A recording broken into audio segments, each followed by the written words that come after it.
I'm going to bring out the great Lee Trevino. Lee, could you come out here and hit a few balls for us? Just want to just take a wedge and just hit a few shots. Me? Please, yeah. Well, hell yeah, that's me. Now, Lee Trevino, he doesn't play many tournaments anymore. Money clip? Okay. But he plays every day. He plays every day, loves the game, teaches. 12. He probably has taught more players. He's mentored more players on the tour. All of us, we've learned from Lee Trevino. It's just the kind of person he is. Story I tell, I played with Lee in 1978, my first tournament I had a chance to win. It was the BC Open in Endicott, New York, and Lee and I got paired together last round. I'd never met him. On the front nine, he shot a bad score, he shot a couple over, I shot a couple under. And the back nine, he was encouraging me the whole day. He said, hey, you can win this thing.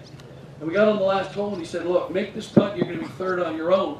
I made the putt, and I won my biggest check back then, which was about $10,000. But it was because he encouraged me. But that's the kind of guy that Lee Trevino is. Well, I liked his dad. That's what happened. You like my dad? Yeah. His dad was a I can see why these two boys are so great. His father was absolutely a peach of a guy. If you never got a chance to meet his dad. And his dad was tough. He was a tough guy, and he would tell them, in other words, where, what to do and how to act, and how to play the game and respect it, and the etiquette of it and the rules and everything. And his dad, and it doesn't surprise me that you turned out this way. I guarantee you, not at all. That's the one thing that's so great about the game of golf. And I remember when I was 22 years old playing with you, and I look now at the young players we have here today, and all the players we've seen coming through the game, Lee, that's kind of how we teach each other, is we pass the baton down, and you just mentor players. Didn't do much. When I was on tour in the beginning, in the late 60s, if we had a couple of buddies or something, we'd help them out a little bit. But we didn't give out too much information. We had to play against the guy.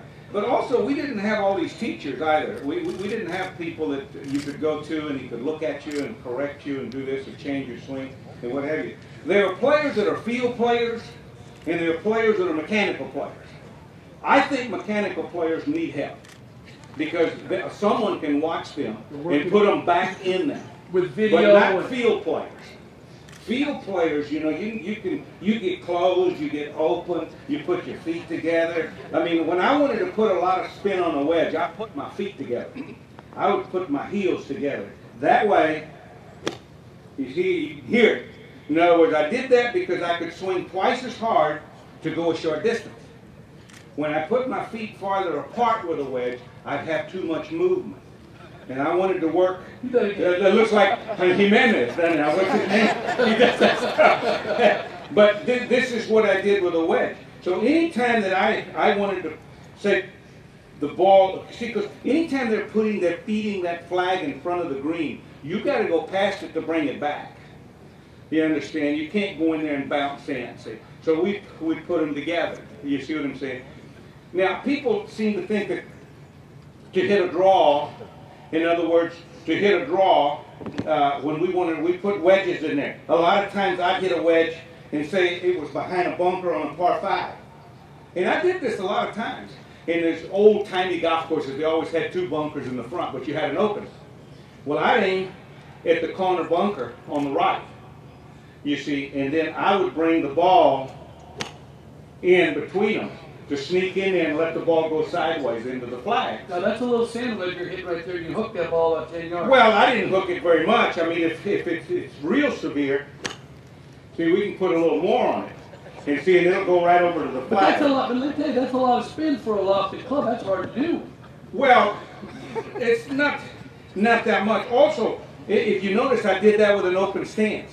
See, people seem to think that you open your stance to fade and you close your stance to hook. And it's just the opposite. In other words, if you want to fade the ball and make it go the other way, then you close it. And the reason for it, now as you can come into it, you see, now you can make it yank over to the right a little bit. See, when they sneak it over to the right.